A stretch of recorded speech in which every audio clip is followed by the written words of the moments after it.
Hello, ladies and gentlemen, and welcome to the Institute for Government. Today is a great day for us to look back as well as look forward, I think. Look back because we'll be hearing from Alex Chisholm, who's currently Chief Executive of the Competition and Markets Authority, and he's going to share his lessons from the experience of restructuring and essentially creating a new public body. And looking forward because I think we'll all be having in the back of our minds some of the promises that have been made to make further restructurings in the landscape of arms length body, to further change how the regulatory landscape works in the UK, and to change even the way that departments are structured and governed. What are the lessons that we can learn from the CMA's experience, and what mistakes can we avoid and successors replicate? Alex, as many of you will know, has been involved in the regulatory field for some time. He actually just told me now something I didn't see from his official biography, which is that he started in the Department of Trade and Industry working on competition issues from the government side. So he's seen both sides of this equation. He's also held senior positions in media and technology and e-commerce industries with Pearson, the Financial Times Group, and then worked as chair of the Economic Regulators Network in Ireland for some time, and as chairperson and commissioner of Ireland's Communications and Regulatory Agency, Comreg. I don't think he needs much more introduction from me, but I should, before he starts, do a little bit of housekeeping and tell you about our social media presence today. We are at IFG Events is the IFG Twitter handle, and the hashtag is Effective Government. The details of the wireless network are there, so if you want to log into your phones, please feel free to do so. And as that implies, it will be on social media live, this event, but it will also be being recorded and uploaded to our website later. The format is a 30-minute presentation from Alex, followed by some questions and answers from the floor. If you're in the adjacent room, welcome. If you want to ask questions, don't feel that being in the room precludes you from doing so. You can put your head around the door and you'll get a microphone and you can ask your questions from there. So without further ado, I'll hand over to Alex to share some insights from his recent experiences. Great, thanks very much, Tom. And thanks to you all for being here. It's great to be here at the IFG. I'm assuming that the full house is not because I'm speaking, but because election fever is with us, and a lot of people from government departments have got the time to come out at lunch break and to listen to someone like me talking. So I'm not going to take it personally, but I'm delighted that you're all here and to have the chance to discuss these issues with you, because I've been, for the last 2 years since I took up my job, many times making out the case for the CMA, the Competition and Markets Authority. Today is a chance to just take the case of the CMA, one case amongst many about setting up a new public agency, and I welcome the chance to really hear your views as well as you to hear mine about what that takes. I know a lot of you work in big ministerial government departments. I've worked in one of those before, but have now been involved in setting up a small non-ministerial government department, which is a bit different. We're also a product of a merger between what was the Office of Fair Trading and the Competition Commission. Lots of moves out there, as Tom said, to merge other agencies and try and achieve some rationalisation there, so hopefully some general lessons coming from that. And in terms of my credentials to talk about that, I am a kind of a mongrel or half-breed between public and private. I've spent more or less equal halves of my career between working in central government, working in regulators on the public side, but also working in business in large companies like Pearson, the Financial Times, and small startups as well. And I've been involved in doing mergers both for the private sector and in the public sector. We did one at Comreg before I came here. So that's, I suppose, given me some perspectives about bringing about organisational change through those different demands. I should also just mention that, of course, we are under PERDA rules at the moment, so I will try not to say anything particularly controversial, and if I start saying something like that, then I will try and recover and unsay it, especially as we're being filmed. So bear that in mind when you're asking questions afterwards. Thank you very much. Okay, so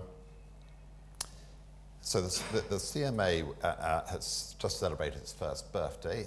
We were created by statute going back to April or May 2013, and we came into existence from the 1st of April 2014. And I started just before 2013, April 2013. But the review itself had started back in 2010, quite soon after the change of government. And so it's really, I suppose, although I say the CMA is one in a way, it's been a 5-year process to get to this point. And as I said, it was a merger of the OFT and Competition Commission. I think when one looks at machinery of government changes, there's always a kind of, certainly amongst the long-serving civil servants, a potential cynicism about, is this just sort of moving the deck chairs about? Or is there any real change here? Is there real scope for institutional renewal? So I'll try and bring out some of the areas where I think there has been real institutional renewal. I also want to try and highlight the extent to which very often within Whitehall we focus very much on policy development and have a lot of core skills in developing policy. But I think that given the enormous demands of delivering change in government at the moment and providing public services, a greater focus on organisational development and quality is probably going to be very important. And it's certainly very important for us as an organisation. We don't do a huge amount of policy as such. We don't have a minister in charge. Things don't change from the policy framework hugely from year to year. We're very much driven by statute and by common law. So that means that we need to focus very much on making sure that we do our job very efficiently and to achieve maximum impact. And also I hope to bring out how leadership, I think, in the public service and the private service is very much about change management. That's really the core discipline for all of us as leaders in terms of setting the right direction for the organisations that we lead and helping colleagues through that process of change. As this is an institute, I thought I ought to have a thin sort of vestige of academic thinking behind it. And I think it was John Maynard Keynes who said that every practical man is a slave to some defunct economist. And so in my case, I have to admit to being a little bit influenced by a spell I did at the Harvard Kennedy School and the professors there. And they have this handy little triangle, a strategic triangle about what it is as a leader you're looking to take responsibility for. And I've loosely structured my presentation within that strategic triangle. So first of all, you have your public value goal. What's the important thing you're trying to do for the public, which you can justify, and it sets your mission. Secondly, you have this whole sort of thing about the authorizing environment. So what's the legal framework you're working in? What's the kind of influence that you're both susceptible to and bringing on to other people? What's the reputation that you have and can build up? And then you have your operating assets, which for us is mainly the organizational structure and the resources we have within it, but also the powers we have to act. So that's the way I'm going to structure it. And so first of all, the public value goal, you'll see that top right-hand corner one is going to change as we move through the presentation. So first of all, what's the catalyst for change? I think very typically when people have studied this, and Bill Kovacic, who's on our board, who used to be chair of the Federal Trade Commission, has made a great study of agency development. And very typically, according to Bill's studies, there's a burning platform. Something terrible has happened. What's the children's book? Mog has done a bad thing. And that's usually what kind of brings about the change. That wasn't the case for us, because actually the predecessor organizations, the OFT and the Competition Commission, were very widely admired. So for us, we didn't really have a burning platform. We had a platform that's probably sort of hot in parts, and there had been a couple of cases, particularly involving the criminal cartel prosecution BA version, which didn't end up well. Also the tobacco cases, to some extent, some of the construction cases. So the record of the predecessor body on one side anyway was imperfect, lots of factors explaining that, but that probably may have contributed to a degree of disquiet within the system about whether things were as good as they could be. But I think more positively, there was a very strong aspiration on the part of the coalition government to really make competition a big focus for effort, to make sure that we had the best possible regime here, recognizing that competition makes a very strong contribution to economic growth and productivity, and those were important things, and that other ways to help the economy were kind of perhaps getting a bit maxed out, and therefore that the kind of the hard task of micro-industrial reforms needed to be undertaken, and competition had a big part to play in that. Hence, let's have a look at the regime, let's strengthen the law, let's put in place a new agency to try and do a better job still. So that meant, inheriting that for me, we weren't in a revolution mode, we were in evolution mode. We needed to make sure that a lot of what was there before that was good was preserved, and that we were building on top of that, the icing on the cake type idea, and that in the process of change we didn't lose a lot of the very useful things that we already had from the past. So that will be different for some of you when you're building agencies in completely greenfield sites because of changes in the law or new policy innovations, or when there's been a complete disaster when you really want to emphasize the change from the past, but that has not been the case for us. And although the law did change for competition and consumers, they weren't huge changes and they weren't forced upon us. There's been no big European development of law, for example, which is very commonly the factor there. And although the market has always changed in industry, there wasn't any big change there. So it's really a kind of an evolutionary, make it better type approach that was wanted by the government and by our stakeholders as a whole. And distilling what was a huge amount of sort of public consultation by biz and analysis and great responses, if they were printed out there, they would be about that thick, I would say. When it came to it, the government really said, well, what we want is an agency which is going to be faster, so there were lots of new statutory timeframes put in place. Also, even more rigorous, and obviously there can be a bit of a challenge between those two. And by the way, could you be more impactful as well, and make sure that for every £1 that you spend, you generate £10 in measurable consumer welfare. So in short, be a lot better. And that was broadly the guidance that we have got from the government. I'll say a bit more about other aspects of that guidance. They did a great job of consulting and refining what it was that was needed. That was led by biz. But we haven't stopped that process, and I think that's, again, an important point to emphasize, that we're not trying to get an agency as good as possible. It is really about continuous improvement, and we're constantly taking guidance and insight from what other agencies are doing in the UK or abroad, what happens in our court cases, the guidance we get from the judges there or from the Competition Appeal Tribunal. Also our experience of what works, which is very important. So that process of working with stakeholders and taking influence and getting their feedback, every time I'm out speaking every week of the year, I'm always asking people, what do you think we should do differently and better, and learning from that, and that's helping us to develop the institution. Again, from the policy development point of view, you have to decide the institutional form. It was decided in our case, well before I arrived, we should be a non-ministerial government department. That obviously, the non-ministerial bit is around, I think, being free of interference from ministers, because it was seen as being important to have an independent agency deciding cases on their merits. On the other hand, which is partly a privilege for us, but also it's a potential weakness as well, because you can find yourself very friendless, and if there are questions about whether you've been doing a good job, then people go back to the accountability questions within that. I was having a discussion earlier just over lunch, and I understood that in those debates, which the Institute of Government seemed to know more about than me, they were there before I joined, the sort of key thing was a debate between Treasury and the Department for Business about who should be responsible. And one of the reasons why we're a non-ministerial government department is because the Treasury wanted to maintain the status the OFT had before, and also they didn't want it to be just subsumed within the wider biz family, because they were investing money and effort in this area. They didn't want it to be kind of parlayed between different parts of the biz overall responsibility. So those type of, I suppose, quite sort of typical Whitehall type issues seem to determine our status as a non-ministerial government department. Once it was there, then obviously there's a big job then of trying to secure cross-government support. And that was complicated enough in a coalition government. If, according to what the polls are saying, could be more complicated again if you were doing it again in a few weeks' time. We'll see how that goes.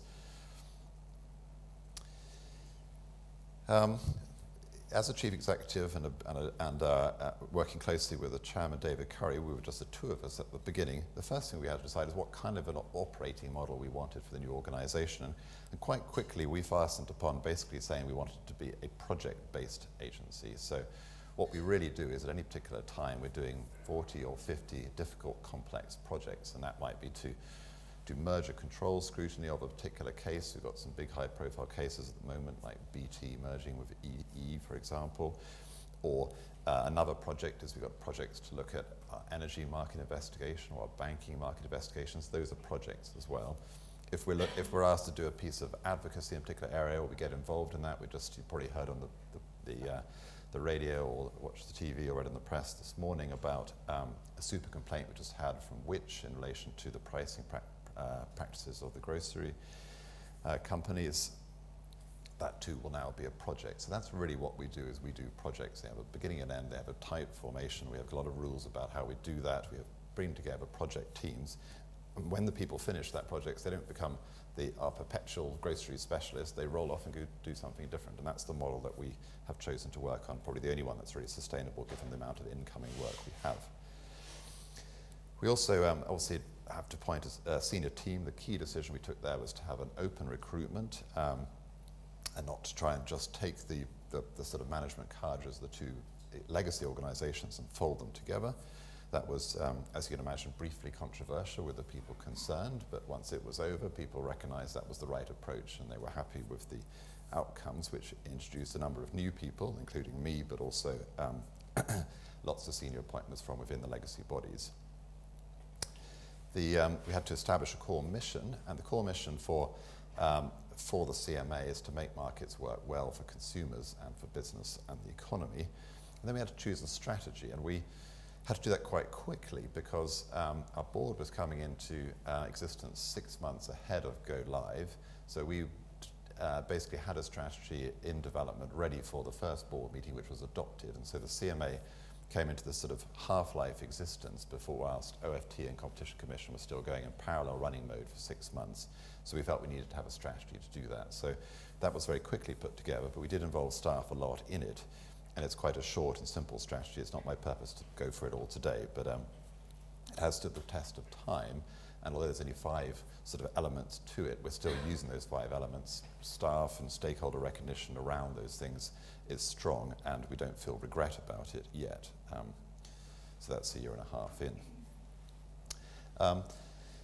These are all the things, again, which are very necessary once you get into the authorising environment, the legal framework, passage legislation. Critical there is to take an interest in what happens at the very late stages where often compromises are necessary. That was true even in the coalition government, might be even more so if you get a minority government, because then some of those compromises will make a huge difference to the way in which you get to exercise your functions in future. There was a lot of late changes in relation to the criminal cartel function, particularly in the UK, which will make a difference for us in the way we handle those cases, and possibly in terms of the outcomes. Another point just to bring out there is around the, I think the sort of purpose for us in guidance as a statutory body trying to ensure that people have great confidence in markets. We put a huge store in our external guidance, which all gets published and consulted on, and that is a great way of making sure that people sort of know what the law is, know what to expect. If you're thinking about doing a big merger, or whether you might be breaking the law with this particular practice, the guidance should offer exactly what it says, guidance to help you understand what's required. So that's been a very important part for us of how we influence the authorising environment we're in. And we've had important shared responsibilities because the UK has this unique situation where what's called concurrency means that we have competition powers, but so too do all the sectoral regulators. So Ofgem and Ofcom and now the FCA and Monitor, they've all got competition powers as well. So it's quite a complicated shared environment there. And that's true again on the consumer landscape side.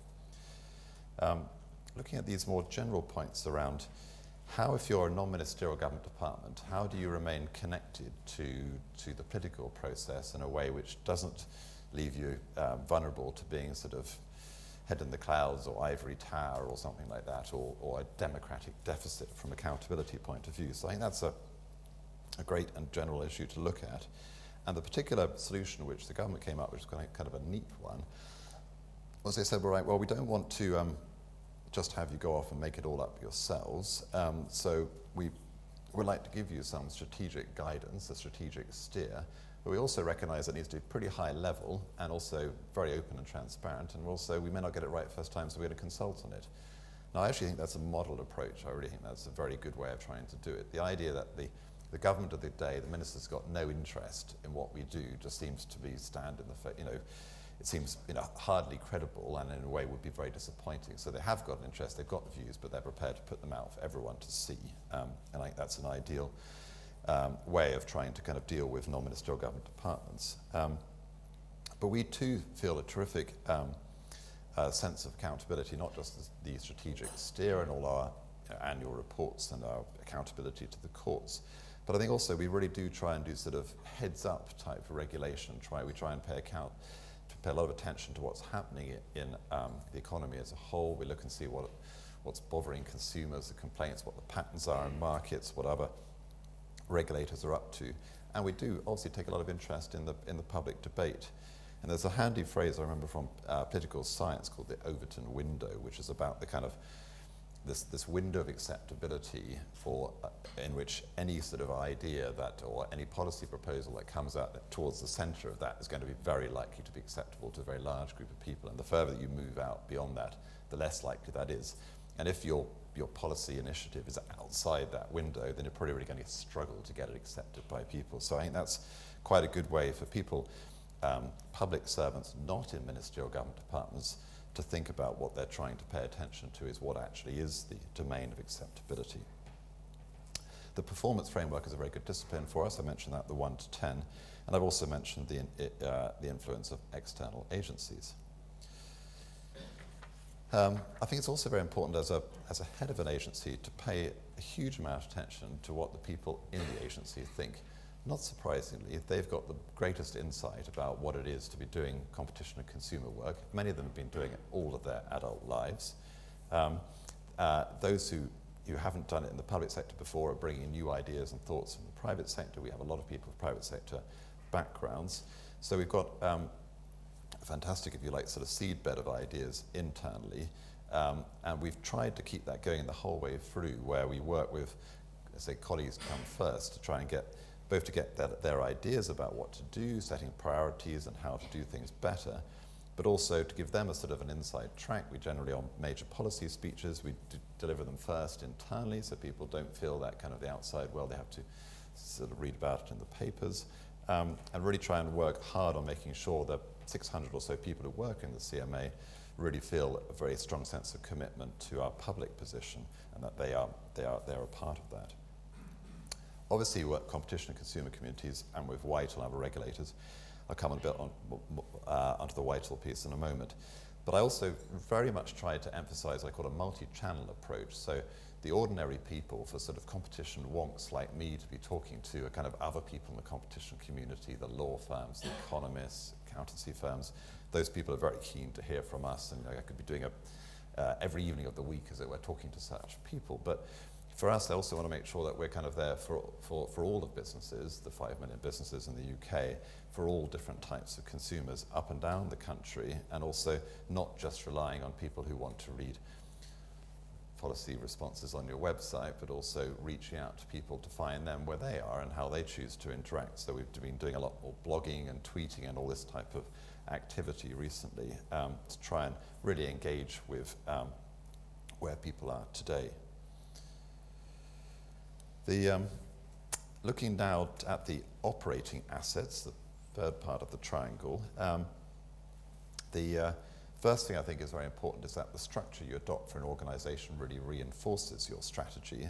So having decided our first strategy goal was deliver effective enforcement, so we felt that perhaps by having an enforcement directorate, that would be a way of giving real structural reinforcement to that goal, having a group of people whose only purpose in life was to make sure enforcement occurred and happened well, that they were therefore addressing law breaking as opposed to anything else that we might get involved in, and that within that they would look what's the evidence of the law having been broken and how would it stand up in court. So that has been a way to use structure to reinforce strategy. We also, as a merger, clearly there was a restructuring that was going to be necessary with a lot of duplication between people involved in corporate services and support services. And seeing Colin Sharples in the audience reminds me, Colin worked very much with me on that at the time. And one of the things that we decided very quickly was that we should do it fast, because although we had only started at the end of March, we looked at the year before the CMA would go live, and we say, well, we need to get all this out the way before we go live, so it's already a memory when we're in the go live organization. And that also has considerable benefits in the sense that the people who are going through that restructuring then actually do all the work before they leave, as opposed to being paid to go, which I think is rather wasteful from the public purse point of view. So we, within 3 months, were able to, had adopted a new structure and announced what that meant for staff, went through the whole process of voluntary consultation, voluntary redundancies. And although it seemed like a bit of a shock, and I think probably there's still 1 or 2 people in the HR departments who haven't fully forgiven me on the intensity of that, but it did actually mean that that whole process, which for us was 67 voluntary redundancies, no compulsory redundancies, and no appeals, was all accomplished, and behind that kind of trauma for the organisation was behind it before we went live, and people were made redundant from the legacy organisations rather than the new one. And since that's happened a year ago, no one has ever mentioned anything about it before, even though it was so painful to go through at the time. So the kind of, it hasn't been a continuing, festering sort of issue for the new organisation. So I think doing it quickly was very important, and also doing it very fairly and with a high level of professionalism and acceptability to staff and the individuals concerned. I also think that if you're going to bring about change in an organisation, you need to be certainly willing to listen and tweak, but I think that if you're constantly going to be saying, how about this, or maybe not, and moving in a different direction, it creates this sort of tremendous uncertainty and lack of confidence in the change process for staff. So I would say tweak, but don't retreat. A classic thing is if you've got lots of ideas on what you want for the organisation at the top and a very able team of people working with you, then how do you make sure that the whole organisation buys into that? And we did some sort of innovations that work well. We had these so-called cafe sessions. We get people together sort of for an hour and a half at a time. Lots of little French cafes, tables, music playing, cafes everywhere. Sorry, croissants, coffee, etc. like that. And say, right, if you're reading a newspaper, one table will get this challenge. In 5 years' time about the CMA, what do you want to read? So that would be anything like that. And people would generate ideas, write it on the table in front of them, and then the music would change and they'd go to another table to answer a different question like that. So with that, we cycled all the staff through that process, wrote it all up, and that actually then was a terrific input to making the strategy and the mission that we wanted afterwards. And then people, when they read it, and all the detail with it, rather than saying, oh, here's Alex's latest idea, or here's what the board has approved, or whatever, was kind of, it felt a degree of commitment to it because they had made it, and the strategy was the better for that in terms of quality as well as credibility.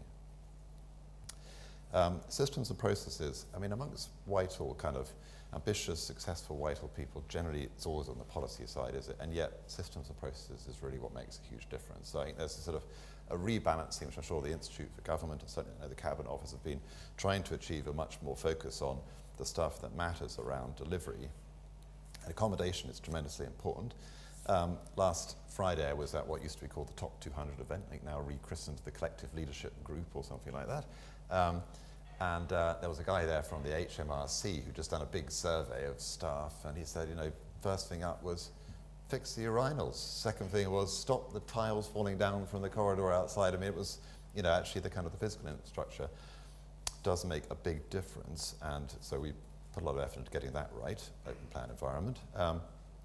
Also, IT, policies, finance, all of that stuff, if those aren't working well, then people basically won't even be interested in thinking about building a better organisation because they'll be in complaint mode. So you need to take care of those things early. And also I think another thing that is useful in terms of processes of change is thinking about typically we put a lot of effort in terms of your formal governance of boards, of people to approve things, of different change processes, especially when you've got 2 legacy organisations and a new one there. I think a lot of effort should also go into thinking, what are your informal change agents? What are the ways in which people who are up for change can kind of give you their ideas early and help proselytize the rest?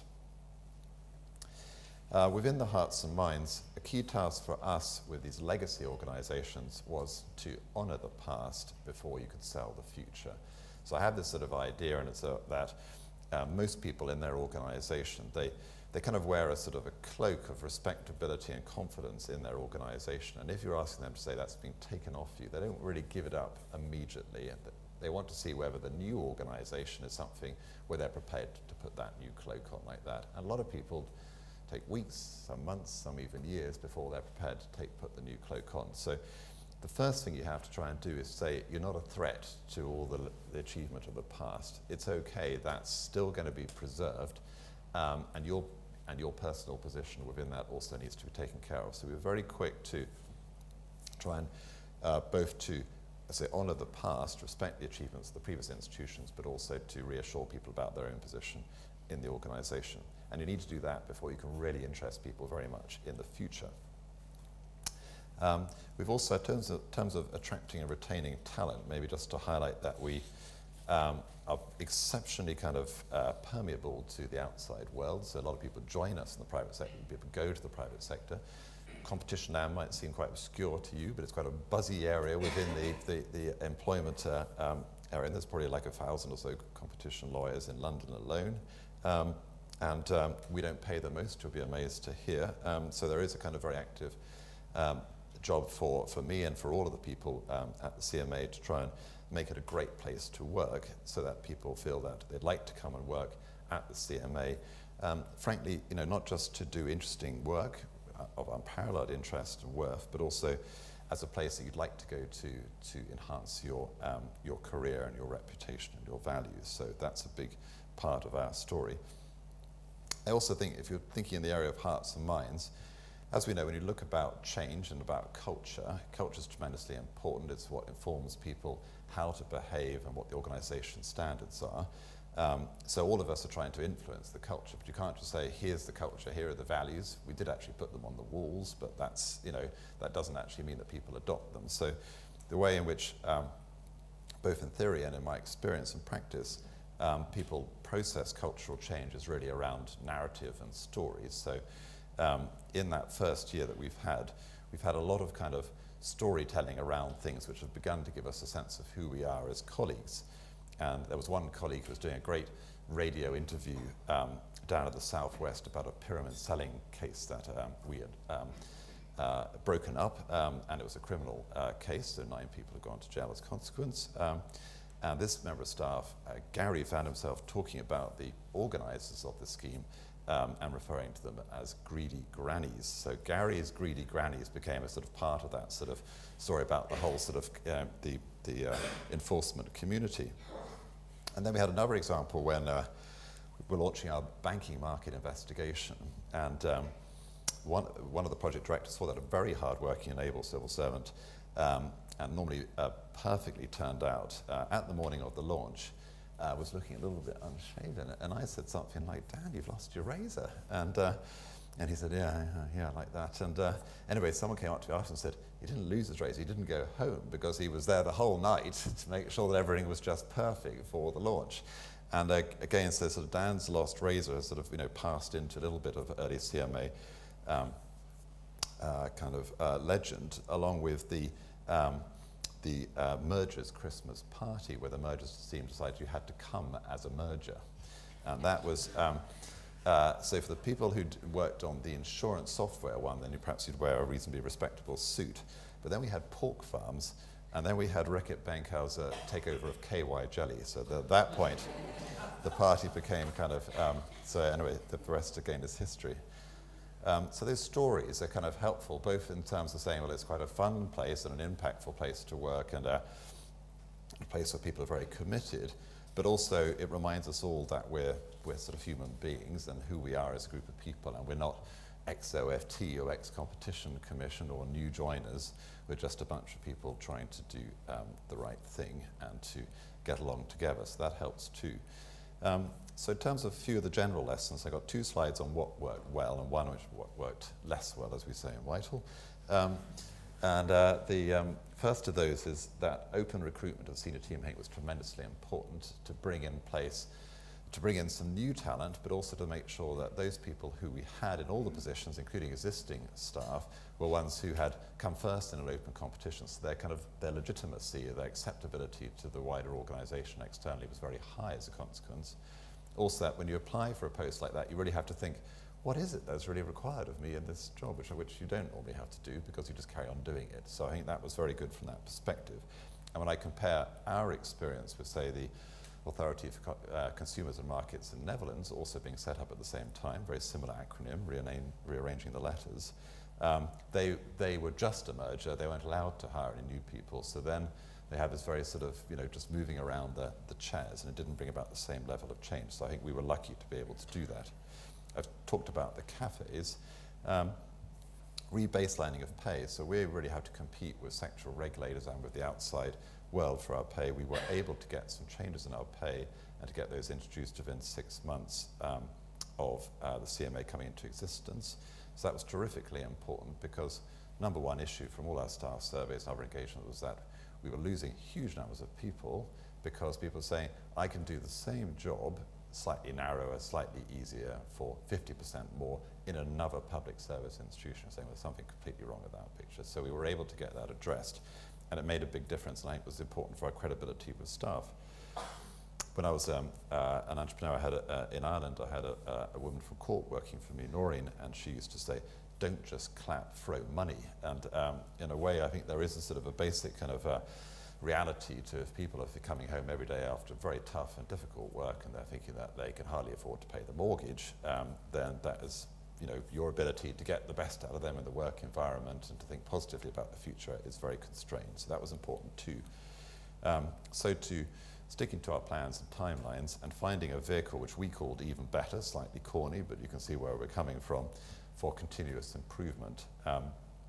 That's tremendously important, I think, again, as a wider thing within the public services, that it's easy in a way to pass legislation to say, let's have a new structure and a new name, but actually, to actually make something better, then you have to really pay attention to process improvements. And process improvements are going to be quite incremental and based on close observation and trial and error. So you need to have a sort of continuous improvement vehicle, and I think in that regard, public services today, we should learn from like Japanese car manufacturing in the 1970s. I mean, it is about paying small attention to improvements in process, and they don't get the same amount of attention, but even if you think about something like the NHS or rail transport and things, small process improvements can have very big effects, so you need to find vehicles to achieve them. Second thing that worked very well, these were all kind of internally focused, and externally, the stakeholder engagement. We had very strong support from Treasury and Biz. I'm not just saying that because they're in the audience. I would have said that if they weren't here. And that really made a huge difference, that we had this trilateral coordination with Biz and Treasury and the previous leadership of the OFT and the Competition Commission, who had no vested stake in the new organisation. Both the chief executives are moving on to other kinds of roles, and so same with the chairs. They couldn't have been more constructive about making sure that the CMA got off to the best possible start. I also think it was very important that they decided, with our support, to keep up a big focus on the momentum of casework in that last year, because if people feel you're just talking about the merger and planning for merger and integration and organisation, it will become so navel-gazing you kind of lose the will to live, whereas we've got an important public mission, going back to that public goal thing, which is to make markets work well for consumers and business and the economy. So we need to keep up the rate of work through that difficult process, and we've managed to do that very well. With hindsight, then, a couple of things that could have been better. One restraint, which is very typical in Whitehall, is that you can't get the approval to spend money to recruit people until you've had the legislation through Parliament. Consequence of that would be that so David Curry was recruited as chair in the summer of 2012. I then joined in March 2013, so that's a big gap from chair to chief executive. Legislation was passed in May. My senior team joined October, November, so that's another 6 or 7 months afterwards. And then basically we're all on board at the end of December, with 6 months to go before go live. So then there's just so much staff to do that, it's a bit frantic. So that is too long drawn out a process. I'm not saying the private sector is better than the public, it's got different things to do, but in that respect, we can learn from the private sector. No private sector organisation would even think about an integration process that was that drawn out and which left so much at the end. So by trying to avoid spending money before having the parliamentary approval, we actually end up probably spending more money and creating a lot of risk and potential waste. So that's sequencing is something to think about in other situations. I also think that if you're doing big systems and we are putting in a whole new infrastructure for the CMA, we needed to do that both for integration reasons and because the OFT one was very out of date. Probably having a dedicated resource team to do that is better than trying to do it in the spare time available to the existing teams. I think the change process, I talked about some of the techniques we used to try and engage with heads down colleagues, but we didn't succeed with all of them, and partly because people do work in quite a project mode, they get the head down to deliver a particular project, and we like people doing their core work. That did mean that for some people, the first 6 months, the new organisation came as a bit of a shock. And I think it's just worth thinking about in any population, you're going to have something like 20% of people are really up for change, love change, want to lead it, and probably going to have maybe 50–60% of people who will sort of come along if you treat them nicely and explain and communicate well and make a good case for it. And then another 20% or so who are kind of pretty darn reluctant to think about anything different, to feel very threatened and feel very negative about that. So how do you get that last group of people to get out of that mode as quickly as possible so it isn't a kind of a dead weight to the organisation? And then lastly, I mean, you probably get a sense I've got a lot of ideas for change, a lot of aspiration for change, lots of things that we've done to do it, and I also want it sort of quite quickly, and I have a keen sense, perhaps from working in small companies, of the opportunity cost. So I think that when I look back, sometimes I think possibly we did maybe a bit too much in that first year, too much change, and it was actually quite difficult for people to cope with all of that. I'm in kind of two minds a bit about that, because it's also a great opportunity for change, and if you don't seize it, then before too long it becomes the new normal, and then it's hard to disrupt. But I think possibly we might have slightly overdone it. Other sort of reflections. So again, I think that people, processes and systems before policy, that's really a key thing to emphasize, and the need to get the communications very, very, very settled and very intensive. Again, right from the start, we said, every 2 months, we're going to get in front of you, we're going to tell you all the things we're doing on this transition process. And we did that, we stuck absolutely religiously to it. And the fact that people then could see, right, well, they knew that were coming up, and they'd know they'd be able to ask questions, they know they'd be told about it, and also all the things that we said would happen next, they did happen next. So it begins to build up a kind of momentum around communications, but finding lots of informal communications as well. Something of general relevance, again, our mission under the legislation is to promote competition in the interests of consumers. And that's a fantastically good, clear statutory mission. If you're given 10 goals to do, then it's really hard to achieve all of them, especially if some of them have a sort of a natural inherent tension. We might come back to that perhaps in the discussion. And then, as I said, making the most of the opportunity. I think overall about institutional change, my experience, both within public and private sector, would suggest that it's quite expensive, it's obviously very disruptive, and it's quite risky, doesn't always work out well. So, use it sparingly. Secondly, I think that often a huge amount of thought goes into sort of why you would do something from a policy perspective, but actually how you do it matters as much or more. And actually quite a lot of the most sort of experienced people in the competition community were sort of quite quite doubtful about was it really necessary to have the CMA, but they've got a lot more positive and confident about it because they feel it's going really well. So they recognise that that the how has actually achieved a good result. The importance of corporate support services probably speaks for itself, but tends to get again a bit undervalued. Right across Whitehall, I think people are doing important roles in finance and HR and IT don't get paid enough. We don't see how important that is for organisational performance. And I probably would have used, even with the experience I've had and access to people who've done it before, again, like Colin and other people, we probably could have had a bit more central expertise. When I think about, think about big private companies like WPP or CRH who are doing mergers and acquisitions the whole time, they have a very strong central expertise saying, here's how we do this stuff, here's the rules, the roads. So the local manager doesn't have to reinvent the wheel, and I think we perhaps do a bit too much of that in the UK government. So just to conclude then, I said I had this strategic triangle and we're 1 year old. So where are we at the moment? Well, the public value goals that we're quite happy with, the mission we set for ourselves, and the strategy seems to have stood the test of time. One of the kind of the gurus of the competition world gave a speech saying that he had started out in Bleak House and was now in Great Expectations. So we're hoping to move Rich further and forward in his reading of Dickens. We hope that we've begun to establish ourselves as a sort of go-to agency for when there are problems with markets, and to have all the different parties and all the different groups out there thinking that I've got a big problem, it's very persistent, what can the CMA do to help us solve it? We've been successful so far in terms of incurring cross-party support. That's obviously going to become more challenging with what lies ahead. And mainly positive media. External ratings have helped. We got a sort of an A- from the Global Investigation Review. 4 agencies were ahead of us. We feel that's quite good. We're number 5 out of 130 or whatever. And in our court cases, we have a lot of litigation. 8 out of the last 10 have been successful outcomes for us. So we're improving against the historic record there. And finally, just around operating assets, I suppose the key thing that we've really focused on is around making staff feel really motivated and happy with the agency. They want to stay there, and also to attract really good people to come into it. And we started off losing people and not being able to get enough people in.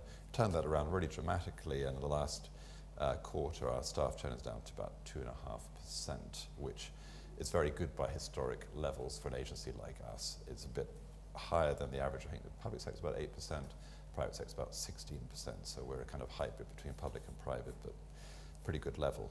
And finally, having said all of those things, after a year we also recognise that we're a very young agency. We've still got a lot to prove. It's all about results. So we've just begun to put in place, if you like, a platform for future success, but we're not resting on our laurels at all. Thank you very much.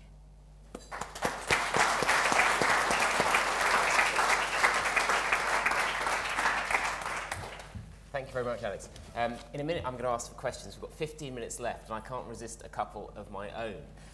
A lot of what you said really resonates with 2 different strands of work we've done at the Institute. One around public bodies reform, and particularly a piece of work we did on the close down, in fact, of a number of agencies, the Audit Commission, which bit the dust quite recently, and the National Police Improvement Agency, and the health agencies as well.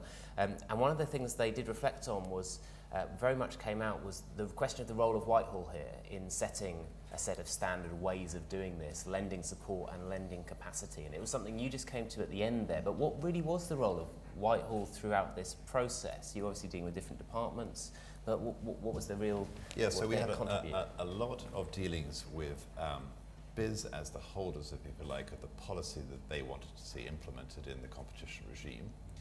With a lot of support from the Treasury, we've always been a sort of a child of 2 parents, if you like, the BIS and Treasury, or DTI before them. And I think the 2 parents mostly kind of had a nice, didn't squabble between each other and had a pretty joined up view about what they wanted from the agency, and that was tremendously important to us. Well, where we didn't get much is from, if you like, an alternative central function saying, you're setting up a new agency, here's the handbook, and here's the advice, and here's the support, and here's how to do it. Here's the 100 things we've learned from things before. We looked on the web to see what we could find. We looked at the kind of lessons from, previous, like, the making of Ofcom. They did a nice ex-post assessment. The NAO have done some good reports, but there wasn't a sort of a central facility saying, here's how you do the stuff. Yeah. Excellent, which is why this should go up on our website for future reference, I think. The other thing that came to my mind is actually, so we're basically 5 years into a parliament. You've been up and running for a year. How could that, politicians want to make change happen quickly. They want to set up new organisations, restructure. They don't obviously want to damage business as usual, but how could that process have been speeded up? I actually think that's quite quick. And so there are lots of new agencies being set up in the competition and regulatory space around the world. And the Irish one was announced before us and completed 2 years afterwards. The Dutch one was about a similar type of time frame. The Danish one was overnight, but they simply said, change the nameplate. You can do very quick things, but not if you want to achieve real change. So, one could take a year or so off that, but not that much, not to do it really thoroughly. And actually doing it, there's such a high cost of change, the parliamentary time, the financial resource to go into it, the huge amount of policy attention, then you really have to get it right. And then you sort of leave it alone for a decade or a generation, it would probably be more than what I would say. And the extra question I had was really about the need for the structural change. Because actually what really struck me as you were talking was this was about a new chief exec coming in, working with a new senior team, developing a new senior team, and working with the organisation to refresh an organisation, to drive organisational change. It made me think a lot of some of the work that we do with Whitehall departments, trying to drive transformation and change.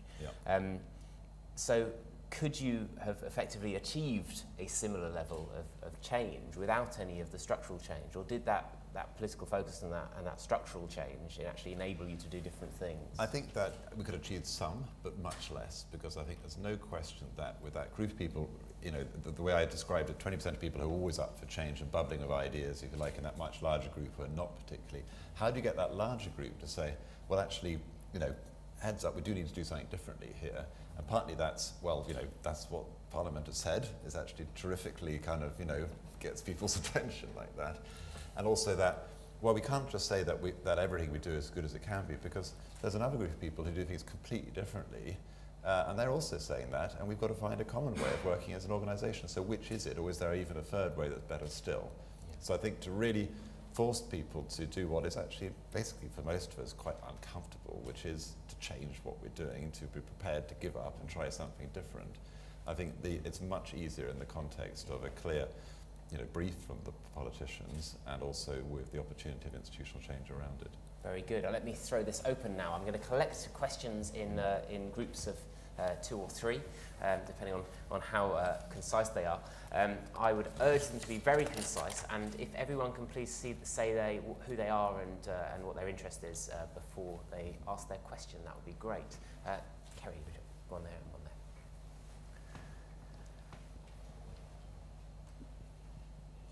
Ben White, Department of Energy and Climate Change. You invited a question about the clear remits and sort of potential tensions that might result from lack of one. I was particularly interested in how you manage any tensions between your sort of public perception of what you should be doing and how you understood the best way of making markets work was, and how you handled that. Okay. One here as well. Roger Goss. Which 2 or 3 of your 40 or 50 projects would you say potentially offer the greatest benefits for the general public, bearing in mind they pay for you? Okay, great.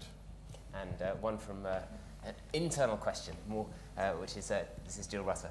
You can introduce yourself. Yeah, hi, I'm Jill Rutter from the Institute for Government. We've written bits about the confused accountability regime with non-ministerial departments, and I just wondered if you could just enlighten us a bit about how you think accountability works on what to whom in the CMA. Okay, very good. Very good questions, thank you very much indeed. So the first one around the remit. So we have a very clear remit from Parliament, and I would say, generally speaking, the idea that competition is good for consumers is one of wide acceptability. It's close to the centre of that Overton window, but where you find differences typically come in around some of the fairness of outcomes in some particular markets. So there's a very genuine and open, live public debate about, for example, situations where consumers who aren't very active, who don't help themselves and suffer consequences as a consequence, should they be bailed out, so to speak, by the state or by the regulator? Should the regulator protect them from the consequence of their own actions? Or is doing that itself going to make the competitive dynamic less effective? So there are real areas of good debate to be had out there. We have to kind of do what seems to us right. We collect a huge amount of evidence. We don't just listen to the big firms. We don't just listen to the experts. We look a lot at the reality of consumer behavior, huge amount of big surveys and things like that, and we pay attention to the influences that they're under and what they say versus what they do, and then we try and do what seems right as part of it. I also think that we've tried to kind of make sure that every time we're doing something, although there may be a big technical report with it, we do try and find some of the language around explaining why this is, that justified, and to try and fit in with people's, if you like, intuitions as much as possible to make it more acceptable, understandable. But there's no more sort of silver bullet than that. Second question around which of our 40 or 50 projects are going to make the biggest benefit to the general public.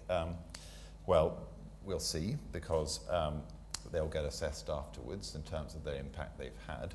But I would say the most likely ones are likely to be probably energy and banking, because they affect almost every household and every business in the country. Also, from the economic perspective, they're both what we call multiplier markets, i.e. they're also an input to business costs as well. So if you're a small firm and you end up paying a bit less for your energy than you would otherwise have, or get a better banking service, that can help you grow at a bigger rate, and that's good for the economy as well. So probably those two. And then maybe a third that I would choose would be that we've really tried to emphasize our focus on cartel enforcement, because cartels are particularly pernicious and harmful for obviously directly for the victims, but for the economy generally, adding 30 to 40% to prices, and they can be very persistent. So in the UK, unusually we have a criminal cartel code, so which we're focusing on bringing some successful criminal convictions. We have one 1st of June going into Suffolk Crown Criminal Court, first one in 10 years, so that is a big day for us. And we're hopeful about that case, and we have one guilty plea already, which improves our confidence level about the outcome overall. So probably those would be the three that I would choose. And then, yes, Jill, we are part of that confused accountability regime because we're a non-ministerial government department. So what can we do about it? Well, one is we are actually under the kind of the wing of BIS from a ministerial department perspective. So they would have altered the strategic steer in consultation with other parts of government, but they took the lead role. And we get, we have a number of sort of formal meetings, performance framework type meetings with BIS officials and indeed with the Secretary of State. So that's certainly part of it. We feel very accountable to Parliament, or actually I should say parliaments. So I've given evidence to the Scottish Parliament as well as to the UK Parliament on our work, and that's very important to us. I'd say we're one of the most accountable to the courts of any agency, because basically any decision that we take which touches on commercial interest seems to end up in court, with very few exceptions. And the level of scrutiny, because we have a specialised competition appeal tribunal in the UK, is very intense, not just legal but economic scrutiny. So we are under pressure like that. I also think that certainly in the UK, much more so than in Ireland where I worked before, the press are very specialist in their commentary. They pay a lot of attention. They know a lot about the business world and the economic world, so we get a lot of coverage of things, and if they don't go well, then you'll certainly be able to read about it in the front page and hear it on the radio and the TV. So that's probably the main bits in our accountability framework that we try to make the most of. We try and be very, very open. Everything we do is published. There's nothing that's sort of hidden. And we are very wide in our information gathering and feel that we're definitely responsible to that wide range of stakeholders I described. I'm going to take one more final round of questions and then ask Alex to give his final top two tips for people thinking who are given this unenviable restructuring organisational renewal task in about 3 months' time. So, any more questions? One from Daniel here, Alan there, and that'll do. Thanks. Daniel Thornton from the Institute. You've sort of hinted at this as you've gone through, but if you could ask one thing of the Treasury, not as a policy department, but as a controller of the financial rules with Parliament that you have to follow as a chief executive, what would that be, and what would you say to the Cabinet Office about terms and conditions of the staff that you have employed? What would you ask each of those departments to change? I think I'd be inclined to combine the two together, because I think that the most important thing is to be able to have more flexibility over pay.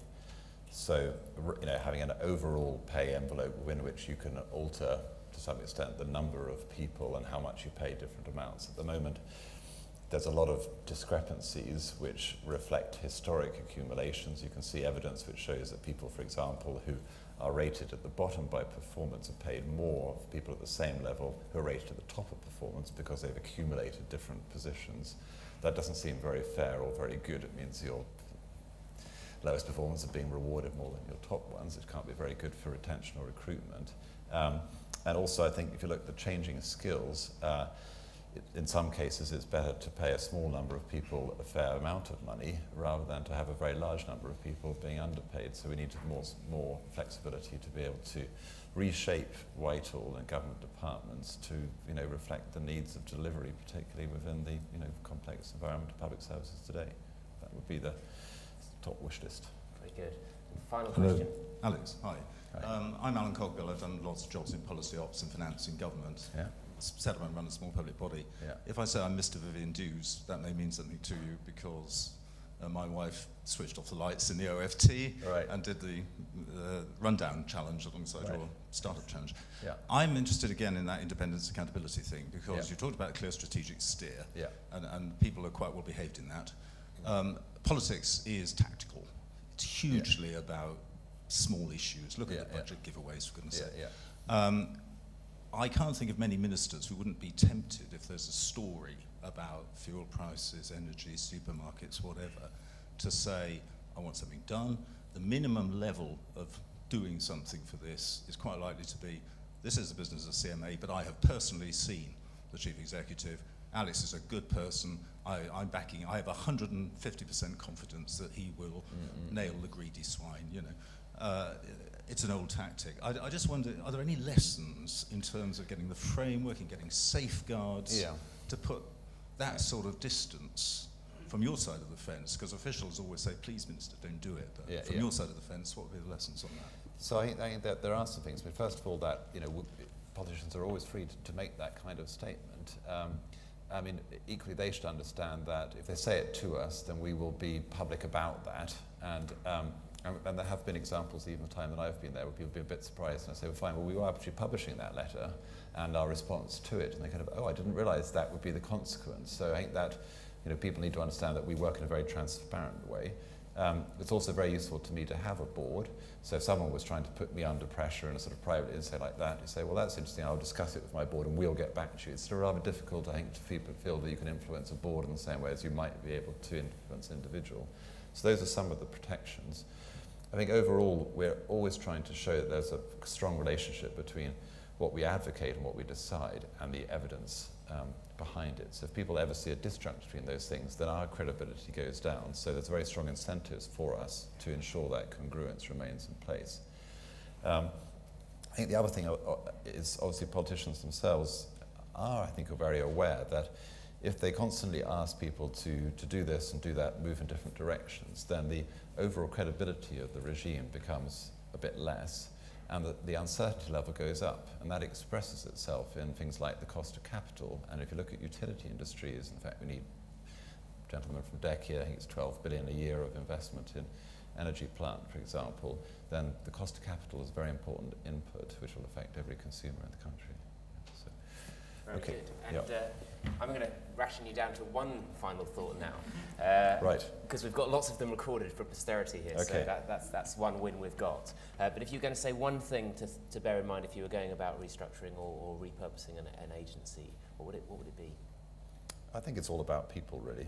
That's really what I would say. I think the most important people to work with, the people you're going to be working with, the staff or colleagues, according to the language you prefer, and being able to really engage with them, understand their views about what needs to change, help them come with you on this journey, relate to you, and be able to feel a new sense of pride in this new organisation. That's really the key task, I think, for the Chief Executive and for other people in my situation.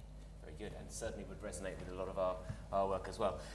So the Institute will be carrying on working on the vexed topics of the governance of arm's length bodies, managing organisational change, and of course I'm sure that Alex will have many challenges in the months ahead as he thinks about potentially a different configuration of political leadership. He has to think about how a UK-wide regulator deals with questions like devolution, and he has to deal with requests for new work coming daily, as I can see from Which. So good luck with that, Alex, and thank you very much from all of us here for your contribution today. It was very, very valuable. Thank you very much.